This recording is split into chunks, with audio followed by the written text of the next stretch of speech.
Bonjour à tous, j'espère que vous allez bien. Je suis Khalil John Massé, auteur du livre La vie, une histoire d'amour avec soi, coach thérapeute, naturopathe et kinésiologue. Aujourd'hui, je vous propose de démarrer cette vidéo par la permission suivante. Si la vie est une histoire d'amour avec soi, alors j'apprends à tomber amoureux de moi-même. Nous allons voir en fait exactement 7 points qui pour moi sont 7 points essentiels afin de justement développer cette capacité à tomber amoureux de soi. Alors, une des premières choses que j'ai pu remarquer me concernant, c'est que le premier point, c'est avoir un narcissisme bien construit. Alors, c'est quoi le narcissisme? Alors, Freud disait que le narcissisme, c'était la capacité à l'enfant de savoir s'aimer et aimer les autres. Aujourd'hui, on voit ça plutôt de manière plus péjorative, hein, c'est-à-dire c'est plutôt cette capacité à se faire un tas de petits bisous sur le miroir hein, et à se dire oh, regarde comme je suis beau. Alors non pas que je ne me suis jamais fait des bisous sur le miroir, si ça m'est arrivé, mais c'était justement les fois où ça allait pas super bien. Et c'est important, en fait, je pense aujourd'hui, surtout dans la société dans laquelle on est, d'avoir cette capacité à avoir un regard quand même bienveillant concernant notre physique, déjà. Hein. Et c'est quelque chose qui a souvent été, on va dire, cassé et brisé. Dès notre plus jeune enfance, hein, que ce soit essentiellement dans les cours de récréation, où nous avons eu cette tendance à ce qu'on nous colle un tas d'étiquettes, hein, t'es trop gros, trop petit, trop efféminé, trop masculine, t'as les cheveux crépus, t'as une drôle de couleur de peau, tu es étranger, etc. Et tout ça fait que ça nous casse, ça nous brise, ça nous renvoie à un certain moment à un manque d'estime de nous-mêmes. C'est vrai que ce narcissisme va être un des points essentiels à reconstruire si on désire à un certain moment apprendre à tomber amoureux de soi. Alors ce qui est bien, c'est qu'en tant qu'adulte, on peut apprendre à décoller en fait les différentes étiquettes qu'on nous a collées afin de justement se réapproprier en fait notre identité. Et ça va être très important. Pour cela, il va falloir d'abord aussi, et ça c'est le deuxième point, évaluer combien tu t'aimes. C'est-à-dire que si tu devais te donner une cote de 1 à 10, 10 étant le maximum d'amour que tu as pour toi, combien est-ce que tu te mettrais? Alors moi personnellement, pendant des années, ça a été quelque chose qui a vacillé entre 3 et demi, et de temps en temps, hein, ça c'était vraiment quand c'était le grand luxe, on était sur du 6. Mais là c'était vraiment jour de fête. Hein. Avec le temps, heureusement, ça a augmenté. Parfois, je peux même arriver sur du 10. Oui, oui, je sais, ça peut paraître ultra prétentieux, et pourtant, ça ne l'est pas. Euh, Évaluer en fait combien tu t'aimes, ça te permettra justement de regarder encore ce qui est à travailler. Bien souvent, on a tendance à se mettre des cotes très basses, parce qu'on se dit, ouais, ben, je n'ai quand même pas le droit de tomber, de m'aimer en fait, tout simplement, de me dire, bah, j'ai une chouette cotation, etc. Et puis il y a d'autres moments où justement on va se mettre des cotations qui ne sont pas toujours réelles par rapport à ce qui se passe à l'intérieur, mais pour nous rebooster. Alors pourquoi pas, hein, ça peut être une technique. Et donc je vous invite à faire ce petit exercice, donc de 1 à 10, 10 étant le maximum d'amour que vous avez pour vous aujourd'hui, dans cet instant ou dans cette situation. Combien est-ce que vous vous mettriez? Troisième point, si on sait eh bien, combien on s'aime, maintenant ça serait intéressant de savoir comment on s'aime. Donc, évaluer comment est-ce que vous vous aimez. Et là, ça va nous renvoyer à une notion, cette notion de ce qu'on appelle les signes de reconnaissance. Alors, les signes de reconnaissance, c'est un peu la manière dont vous avez tendance à parler de vous. C'est-à-dire que souvent, on va se dire des petits mots doux, hein, du style oh, espèce d'imbécile, t'as pas été capable de faire ça. Mais je suis con en ce moment, mais je suis con. Enfin, je pense que vous voyez un peu de quoi je parle. Alors il y en a qui sont pas très méchants, hein, qui ne nous impactent pas intérieurement, mais il y a des fois où on sent vraiment qu'il y a une rage, il y a une colère, il y a une tristesse, une déception par rapport à qui on est. Et ça peut même nous amener à des choses du style ouais de toute façon je suis pas capable, ou je vaux rien, ou je suis nul, etc. Et ça sont tous des signes de reconnaissance, en fait on se reconnaît, mais négativement. Donc on se porte de l'amour négatif. Et ce qui peut être intéressant aussi, c'est de voir les fois où nous apportons de l'amour positif. C'est-à-dire combien de fois est-ce que nous parlons de nous-mêmes, mais positivement. Bah, moi, il m'arrive des fois de me dire, oh putain, waouh, j'ai quand même réussi ce truc-là, chapeau, je suis bien. Et sans pour autant tomber dans une prétention, hein. C'est juste que dans l'instant, je suis capable de reconnaître ce que j'ai fait. Et ça fait du bien. Et là aussi, ça peut être intéressant peut-être pour vous de prendre un petit cahier et de noter hein, toutes ces petites phrases assassines que vous êtes capable de vous donner et toutes ces phrases de soutien que vous êtes aussi capable de vous apporter quand c'est nécessaire. Le quatrième point, c'est justement d'utiliser la relation à l'autre comme miroir. L'autre devient mon miroir. Alors, dans la relation à l'autre, alors l'autre ça peut être la compagne, ça peut être le conjoint, ça peut être la famille, les relations de travail ou amicales, peu importe. Vous allez voir que souvent, nous allons chercher des signes de reconnaissance en fait chez l'autre. C'est-à-dire, on cherche à savoir comment est-ce qu'il nous aime. Et parfois ça dérape, hein, c'est-à-dire, ouais, mais t'es même pas capable de faire un truc bien quand on te le demande, c'est ultra nul, tatiti, tatata, hein. Ça aussi, je pense que vous voyez exactement de quoi je veux parler.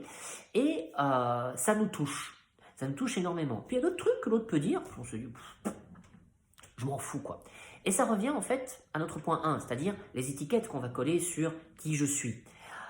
Tant que vous êtes réactif, cela signifie que ces étiquettes-là, vous les avez acceptées et que quelque part, ce n'est pas l'autre qui est responsable de ces étiquettes qu'il est en train de vous coller, mais vous-même qui acceptez ces étiquettes auxquelles vous croyez.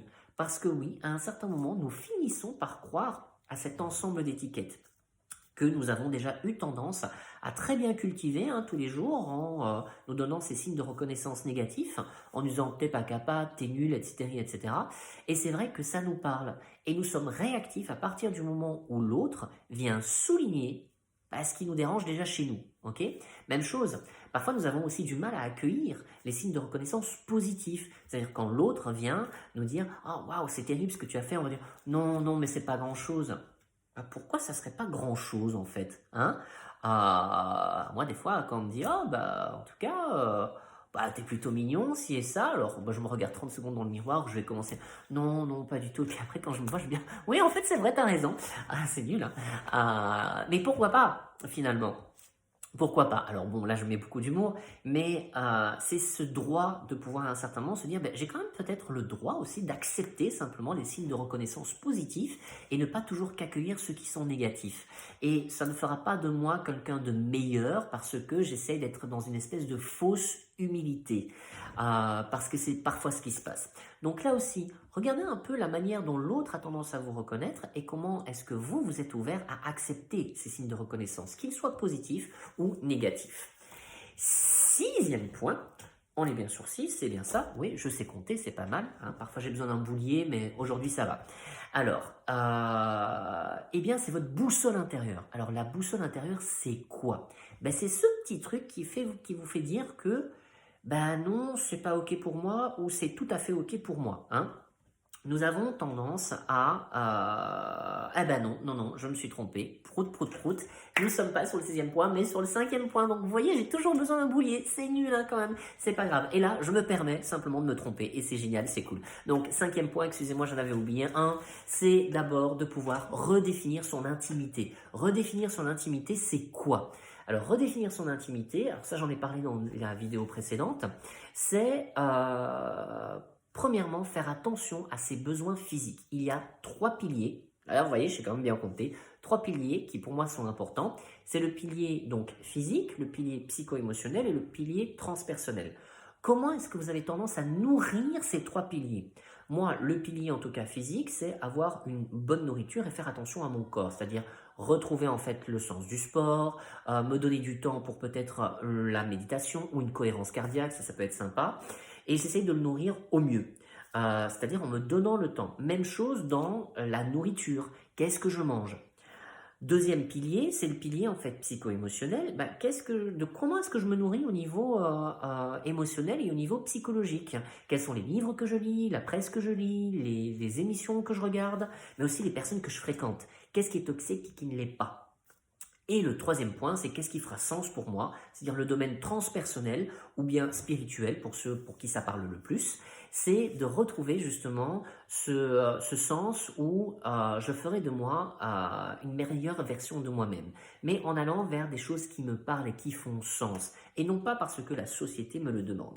Et c'est là que nous allons pouvoir enfin enchaîner avec Le sixième point, oui, je sais toujours compter, c'est l'idée de la boussole intérieure.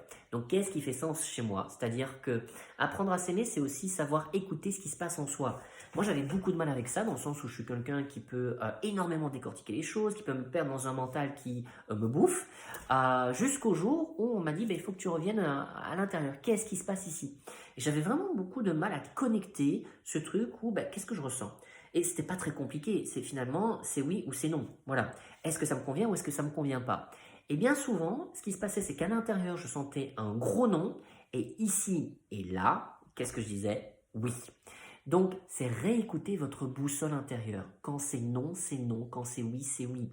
Mais dites des vrais oui et des vrais non. Et non pas des non qui se transforment en oui ou des oui qui se transforment en non. Parce que là, vous n'êtes plus authentique et vous finissez surtout par vouloir faire plaisir aux autres et vous oubliez vous-même. S'aimer, ça commence aussi par soi. Donc, écoutez cette boussole intérieure. Enfin, le dernier point, apprendre à s'aimer, c'est s'accepter pour ce que vous êtes. Oui, il y a plein de choses qu'on n'aime pas chez soi. Hein. Un petit bourrelet, un petit peu de cellulite, le fait qu'on soit trop grand, trop maigre, trop petit, trop gros, trop bronzé, pas assez bronzé, pas la bonne couleur de cheveux, odieux. Donc voilà. Et encore une fois, c'est quelles sont les étiquettes que j'ai acceptées qu'on me colle quand j'étais petit. Donc on en revient au premier point, c'est-à-dire quel est mon narcissisme. Narcissisme bien construit. Je peux le déconstruire pour le reconstruire et surtout accepter ce que je suis simplement. Ok? Alors, aujourd'hui, je vais vous poser la question suivante. Ça sera votre petit travail d'ici la fois prochaine. Et toi, comment est-ce que tu fais concrètement pour tomber amoureux de toi? Alors, si cette vidéo t'a plu, eh bien, tu la partages. Si tu as envie aussi de partager avec nous tes feedbacks et autres, tu peux venir sur le groupe Facebook La vie, une histoire d'amour avec soi, où là, tu retrouveras les articles de blog aussi, hein, qui te permettront d'aller un peu plus loin par rapport à la vidéo que je poste aujourd'hui. Voilà, donc passe une merveilleuse journée, une super semaine, et on se retrouve la semaine prochaine. À bientôt, des bisous!